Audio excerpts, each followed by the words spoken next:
આ વર્ષનું સૌથી મોટામાં મોટું કોલેબ જો કોઈ થયું હોય એવેન્જર્સ આ લેવલનું વાત તો કરવી પડે, હા ભાઈ. જે થયું હતું કે ક્યું કી સાસ ભી કભી બહુ થી માં હા તુલસી અને લાલો ભેગા થઈ ગયા હતા ભાઈ વાહ ભાઈ અને માઇન્ડ બ્લોઈંગ કોલેબ થઈ ગયેલું એના વિશે કોઈ કારણ કે હું બહુ એક્સાઇટેડ એટલે છું સ્મૃતિ ઈરાની ધ લેજેન્ડરી સ્મૃતિ ઈરાની કે જેમણે ભારત વર્ષની દરેક સ્ત્રીને રડાવેલા છે એના સાથે તમે કોલેબ કર્યું અને તમે પ્રભુ બનીને ગયા તો એ ઘટના કઈ રીતે ઘટી અને એનો અનુભવ કેવો રહ્યો? અને થાળી 3 વાર પડે કે 6 વાર મારે ટીકા લકીલી અમારા વાળા એપિસોડમાં થાળી નથી. ઓ એમાં તુલસી જ પડી ગયા હતા બિચારા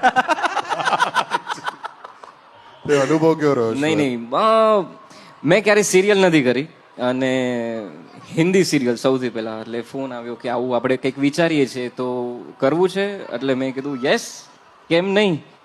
મેં મમ્મીને કીધું તો કે હા હા ઓકે એટલે મમ્મી બહુ રાજી થઈ. મમ્મી આખો દિવસ સિરિયલો જોતી હોય છે એટલે એ બહુ રાજી થઈ. મેં કીધું ચલો કંઈક કરીએ. ફ્લોર પર ગયા, સેટ પર ગયા. સાંજના ટાઈમમાં વેનિટી હતી એમાં લખ્યું હતું કૃષ્ણાજી. વેનિટી પર શરૂઆત ગોસ્વામી નહીં, નતું નહીં, લખ્યું? કૃષ્ણજી. ક્યાં વાત હે? કૃષ્ણાજી લખ્યું હતું. પછી શૂટ થયું? પછી ના પેલા તો સ્ક્રિપ્ટ આવી એટલે મેં ડિરેક્ટરને કીધું મને સિરિયલની આદત નથી, મેં ક્યારેય નથી કરી અને મને બીક લાગે છે તો મને ખીજાતા નહીં, મને મારાથી નહીં થાય આટલું તમે જે આટલું બધું આપી દીધું છે હું કટકે કરીશ. અરે કોઈ વાત નહીં આપ આરામ સે अपना ટાઈમ લીજે. અને એમાં પણ વરસાદ પાડતા હતા એટલે જંગલમાં પેલું ફિલ્મ સિટીમાં જંગલમાં શૂટ હતું. વરસાદ પાડ્યો અને હું આખી રાત ભીનો પલળેલો અને બધું શૂટ કર્યું ને સરસ રહ્યું, થઈ ગયું આનંદ.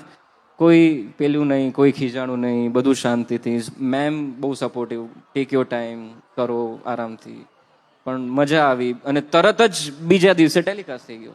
ટેલિકાસ્ટ તરત જ બીજા દિવસે. તમે જે દિવસે શૂટ કર્યું એના બીજા દિવસે ટેલિકાસ્ટ પણ થઈ ગયું? એટલે આ તો મારી ફોઈની પંચાયત કરતા બી ફાસ્ટ થઈ ગયું એને બી એટલીસ્ટ 2 દિવસ લાગે. ગાડીમાં અમે રિટર્ન થતા હતા રસ્તા પર ઊભી રાખીને અમે લોકો ડબ કર્યું છે ડાયલોગ અને સાંજે સુરતમાં હતા બધું કામ પતાવીને સીધો એપિસોડ.